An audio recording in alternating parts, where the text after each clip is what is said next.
com més acostem al Zoom, ens adonem que encara hi ha moltes persones, molts col·lectius que estan exclosos, no? Tant pel que fa a l'accés com també al bon ús de la tecnologia i l'aprofitament. Tenim la ruralitat, en aquest cas tenim ruralitat extrema, tenim les mateixes bretxes d'accés que hi pot haver en d'altres zones de Catalunya, com pot ser la de gènere, com pot ser la de les persones grans, com pot ser les persones que tenen dificultat amb les qüestions d'accessibilitat, com també les bretxes que poden ser les econòmiques en aquest sentit.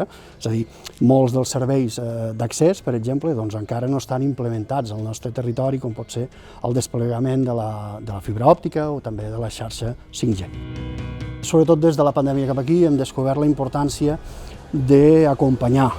Per tant, potser també seguim planificant activitats i programant activitats i promovent diferents activitats, però també ens agrada molt estar en actitud d'escolta.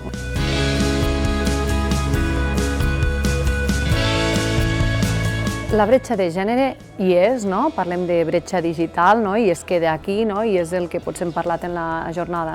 Parlem a vegades de persones o sense formació, persones d'origen migrat i no parlem de dones amb ja moltes carències. Dones rurals està pensat per a dones que visquin en poblacions rurals de poblacions menors de 30.000 habitants. Llavors sí que aquí abarquem a tota la província de Lleida, exceptuant Lleida ciutat. Sí que està molt pensat en persones que no han pogut accedir a eines informàtiques, que no han pogut accedir a aquesta part de digitalització i que són tan necessàries en el dia a dia.